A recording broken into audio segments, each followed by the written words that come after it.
chain. We are making we are looking at vehicles, a fleet of vehicles, how we use the green vehicles in our supply chain, okay?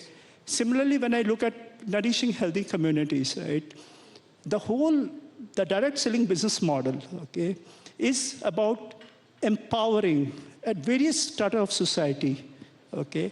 And how do we economically empower them, and how do we make available to them the best entrepreneurship opportunity that is available. Okay. And that's how we see how India is evolving and shaping at 100. Right.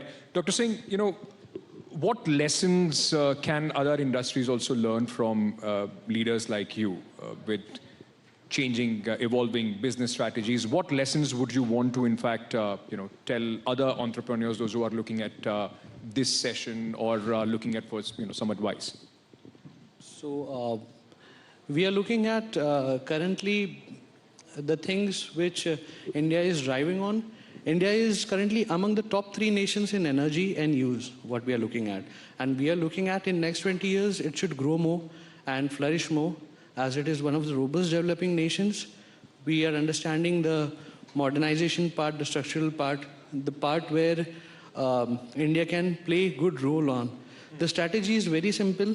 Start by exporting primary products, buy technology from developed countries, skill your labor, produce cheaper goods, and help cheaper domestics and help the other manufacturers too to come forward in the genre, and you can, you know, mince many more things in the business houses so that the sustainability and the growth of the nation is dependent on that. And for that, I think so, the Make in India concept was done by Mr. Modi ji, and many things were promoted, and people have gained more of use from the Make in India project, and there was a lot of things which helped young entrepreneurs to come forward and deliver their utmost best. And there are many examples which is set in India, and looking at those entrepreneurs, looking at the efforts done by them, I think so it's commendable. India is, I'm looking at a very power level that we are the best people in the world when it comes to ideas, when it comes to sustainability, when it comes to some new concepts, some new imaginations, some new things, as well as we should think that the coming fact which India is promoting right now is the greenhouses, the solar projects, there are many more things which the Indian government is promoting. Absolutely. So I think so we should be more focused on that and give the youth more opportunity to come forward, to step forward, and there should be ease of doing these concepts in various different ways. True. We need some mentors who can guide us. Yeah. You know, Mr. Kapoor, specifically speaking about the setback that industries have seen, you know, in the last year and a half, COVID setback, lockdowns, and so on and so forth. How difficult has it been to jump back from there and then to adapt to new technologies, new way of working, and then move forward? Because for a sustainable Atmanirbhar Bharat, now it would be the most important factor would be how quickly we are able to adapt with the changing environment around us, the way we do the business. So the very important question here, you know, like there are 2 aspects that have actually happened in the last 18 to 24 months. One is, of course, we saw the pandemic and the kind of impact that pandemic can have. And the second thing was the environmental challenge that we are actually facing. So both these challenges that have happened together, and we are actually seeing that how it can actually impact our lives, it becomes imperative for corporations or even the governments for that matter to understand that if you really want to be successful in the future, you will have to bring in the aspect of quality of life of people, maintaining the quality of life of people. And what you're calling as sustainability, I'm saying is quality of life, or ease of living of people. And how do you really bring about that ease of living within the paraphernalia of the enterprises as well? If you really look at it as an enterprise is always solving a solution, but the question is going to be that how do you solve it sustainably? How do you actually create an ecosystem wherein you're not exploiting the resources, rather giving it back to the system? Because this is the whole idea of competitiveness per se. Like, in fact, when you talk about sustainability, that means that we are simply not producing products effectively. That means that productivity is an issue. So how do we set that productivity perspective right? How do we say that we are going to improve the quality of life of people? This leads to a second point, and that is for the governments.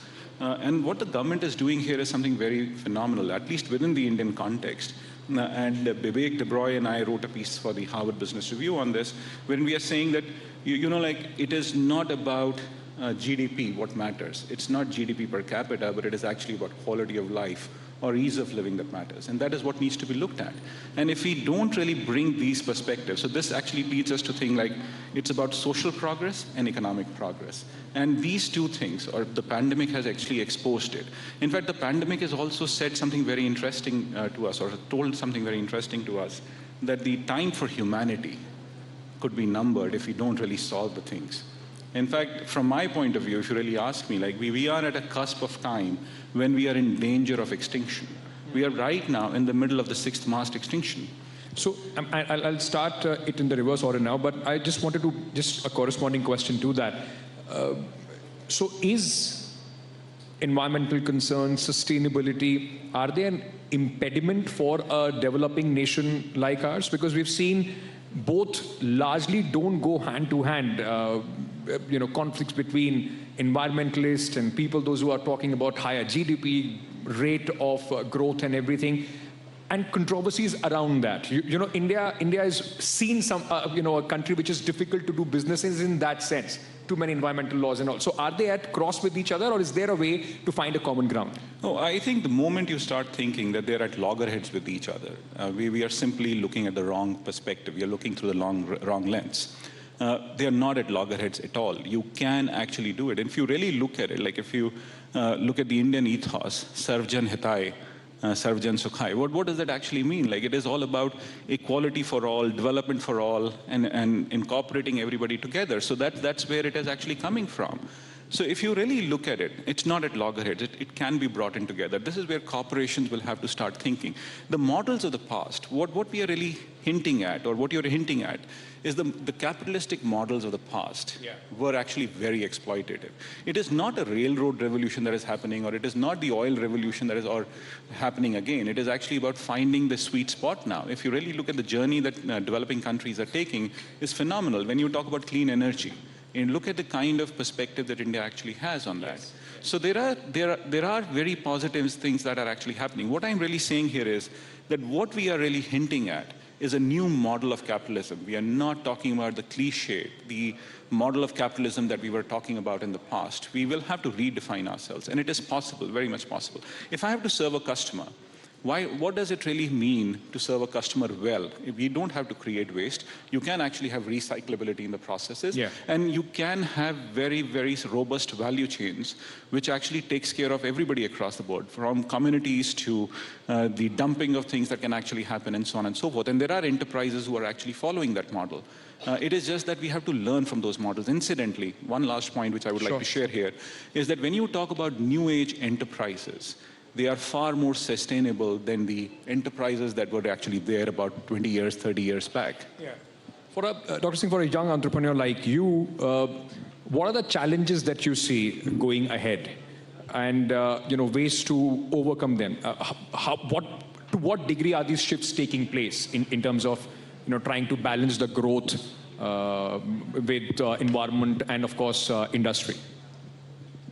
So as you rightly mentioned, we need to balance the growth. So being a human being, we require two things. What is the most? One is the earning, as well as one is the lifestyle, both. We require both the things in a healthy way. So we require the environment clean as well, and we want to work in such environment that it doesn't hurt us. We can make some positive atmosphere at the environment. So there are three things which we can do. Prepare a strategy plan for that. Expand your whole clientele list. And data analytics can be one of the key role which you can come and intervene, and things can be taken care of.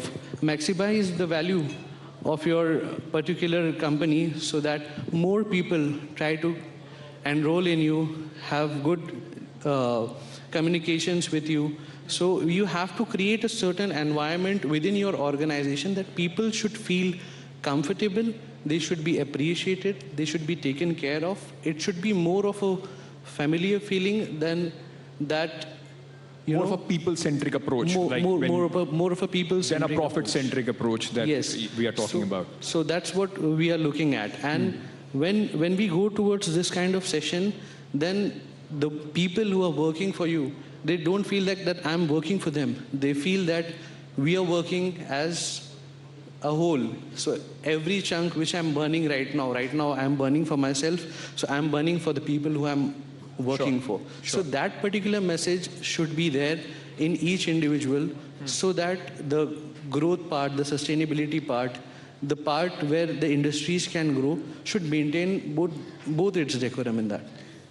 Mr. Prakash, especially for your company and the industry largely that you represent, direct selling has been seen as something which could possibly be a big game changer when it comes to sustainable growth, especially for India. How much of that model, because you are actually in that model, what are the learnings from that model? And if there are, investors listening to you, would you encourage them? What would you tell them when it comes to the health and nutrition business? Okay, so first is the direct selling way of model, right? I think, upskilling people, okay, that is going to be a paradigm shift in the way this entire industry is going to work, okay? And that has been our pillar of strength, okay? We invest a lot in training and education of not only our employees, we also invest a lot in training and education of our associates. They understand about right kind of nutrition, okay? They understand how to do business. They understand about financial inclusiveness, right? And we care for the success of our associates. And that will be the key, because our associates, what we believe is we don't sell products, we sell results, okay? And that's our key differentiator, okay? Regarding investors you spoke about, okay?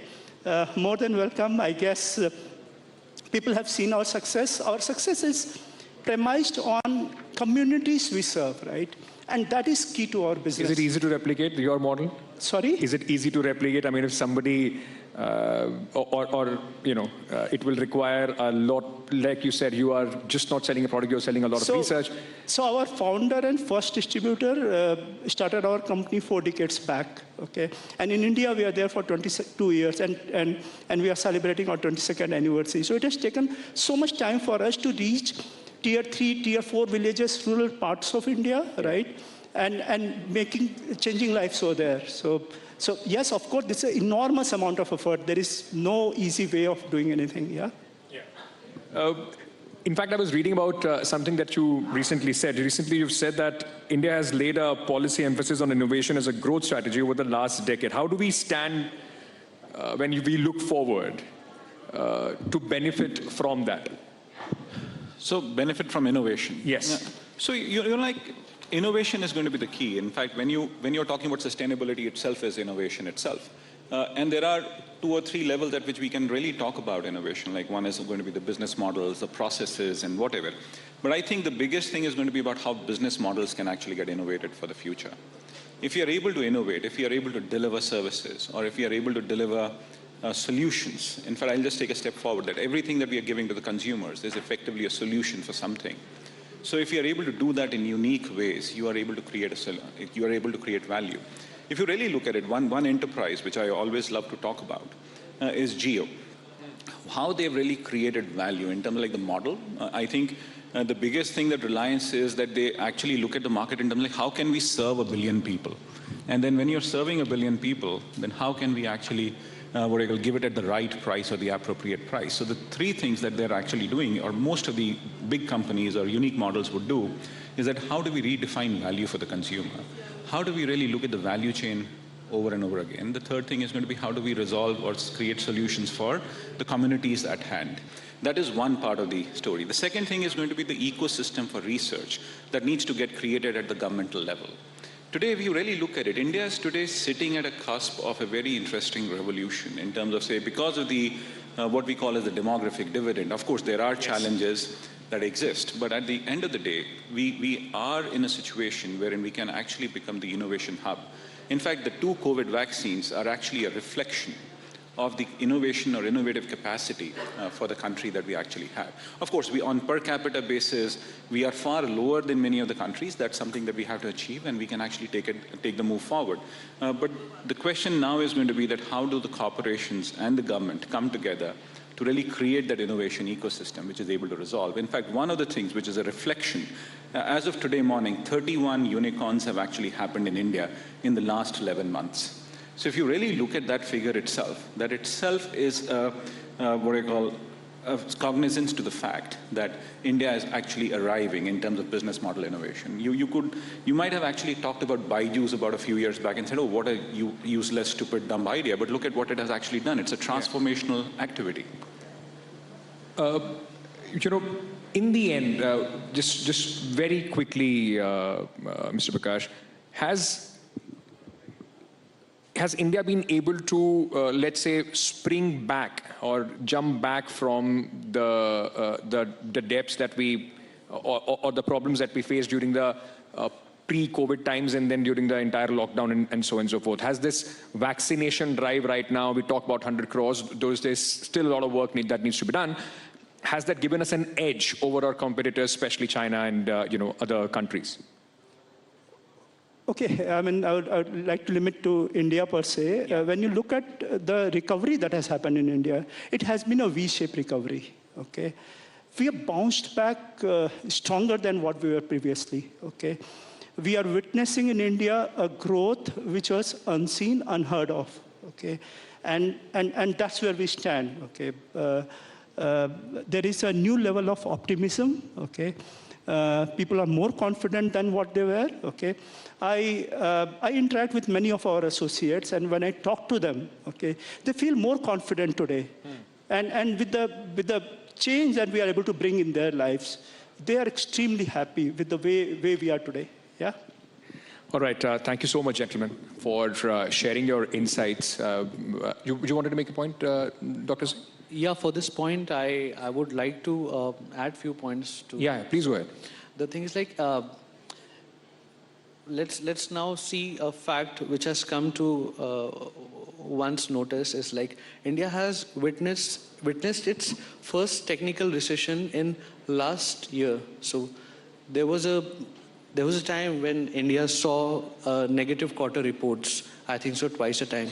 But again, looking at India, we are proud because today where I'm standing on this stage, the IMF has announced that in the coming years, on Tuesday, they have announced that India would be heading towards 9.5% of GDP growth, which would be adding up more value. Right. So there were many businesses which were shut down. There were many things which were, only the essential parts were working. But along with that, India growing, I think so, India has handled it very well under the leadership of Mr. Modi ji and with the technical guidance of the governance cell also. So I think so we are looking at a very nice start as the new years are coming and new policies have been made for new entrepreneurships. So the restart is encouraging, challenge galore, but we are looking at a bright and optimistic future, if I may end it on that note. Thank you so much, gentlemen, for sharing your insights. Thank you so much, ladies and gentlemen, for being a wonderful audience.